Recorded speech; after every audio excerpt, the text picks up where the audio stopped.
આજે તો થયું કંઈક આવું જાણવા માટે વિડીયોને પૂરો જોજો મિત્રો કે શું થયું હતું. બરાબર, શરૂ કરીએ આજનો વ્લોગ.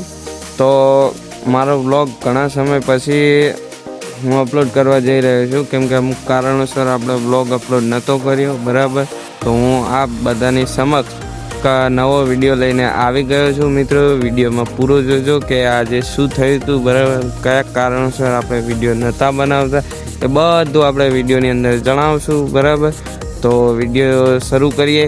પેલા વિડીયોને લાઈક ના કરે તો લાઈક કરી દેજો અને ફ્રેન્ડ સાથે શેર કરી દેજો. મિત્રો, જય માતાજી. મિત્રો, ઘણા સમય પછી આપણે એક નવો બ્લોગ લઈને આવી ગયા છીએ. તમને લોકોને થતું હશે કે ભાઈ વ્લોગ કેમ નહીં બનાવતા, તો અમુક કારણોસર આપણે વ્લોગ બનાવવાનું બંધ કર્યું હતું. તો ફાઇનલી આજે આપણે નક્કી કરી લીધું છે કે હવે આપણે વ્લોગ બનાવતા રહીશું. તો આજે હું એક મસ્ત લોકેશન લઈને આવી ગયો છું. મારા ગામની બાજુમાં આપ જોઈ શકો છો એક મંદિર છે નાનું એવું, અને ખુલ્લી જગ્યા છે જ્યાં અનેક વૃક્ષો વાવેલા છે. તો આ જગ્યાની અંદર કહેવાય ને કે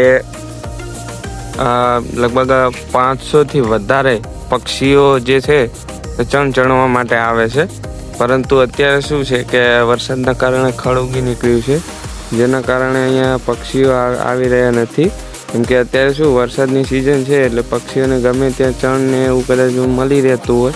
અને કદાચ જંગલમાં પણ કેવું છે કે અત્યારે બધું તાજું ઘાસ ને એવું હોય, તેથી પક્ષીઓ નથી આવતા. બરાબર, પણ આપ જોઈ શકો છો કઈ રીતનું લોકેશન છે અહીંયા. અને આ મંદિરની બાજુમાં એક કહેવાય ને કે સુંદર એવી તલાવડી છે. બરાબર, તો આપ જોઈ શકો છો કે એક અંબાલાલ કાકાએ આગાહી કરી હતી વરસાદની, જેને પગલે ભારે વરસાદ થયો અને ખેતરોમાંથી મોટા પ્રમાણમાં પાણી આ તલાવડીમાં આવી ગયું છે. તો લાંબા સમયથી જે તળાવ ખાલી પડ્યું હતું તે તળાવ અત્યારે અડધું ભરાઈ ગયું છે એવું કહી શકાય. બરાબર, તો શું છે કે આસપાસના જે ખેડૂતો છે તેમના માટે આ તળાવમાં માંથી પાણી લઈ અને સિંચાઈ કરી શકશે. તો જે એમના પાક છે રવિ પાક, તેમાં તેમને ફાયદો થશે. અને આપ અત્યારનું વાતાવરણ પણ જોઈ શકો છો, અત્યારે પણ વરસાદની આગાહી છે. તો આકાશમાં વાદળો છે. બરાબર, ગમે ત્યારે વરસાદ આવી શકે છે. તો તમારે પણ વરસાદ આવ્યો છે કે નહીં, કોમેન્ટ જરૂરથી કરજો. આપ જોઈ શકો છો કે આપણે પક્ષીઓ માટે જે દાણા નાખ્યા હતા ત્યાં પક્ષીઓ પણ આવ્યા છે અને પક્ષીઓ પણ ચણે છે. તો આપણે રોજ પક્ષીઓની સેવા પણ સાથે કરીએ છીએ. કે અત્યારે આપણે અહીંયા આ બાજુ બહારની સાઈડ આપ જોઈ શકો છો કે અહીંયા નાખીએ છીએ. બરાબર, શું અત્યારે પક્ષી આવે ને બધું ચણીને જતા રહ્યા. આપ જોઈ શકો છો પક્ષીઓ ચણીને ઉપર બેઠા છે. બરાબર, પછી એક આ બીજી જગ્યા છે મારી પાછળની સાઈડ, તમે જોઈ શકતા હશો મિત્રો. બરાબર, ત્યાં પણ આપણે નાખીએ છીએ અને પાણીની પણ વ્યવસ્થા કરી હતી.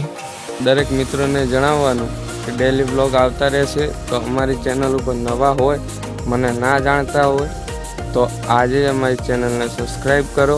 અને મારો પહેલો બ્લોગ યુટ્યુબમાં અપલોડ છે, તો ચેનલમાં જઈને પહેલો બ્લોગ જુઓ. હું ક્યાંથી છું, શું કરું છું, એ બધી જ ઇન્ફોર્મેશન એની અંદર આપેલી છે. બરાબર, અને આગળ પણ સપોર્ટ કરતા રહેશો એવી આશા સાથે. રાધે રાધે, જય માતા.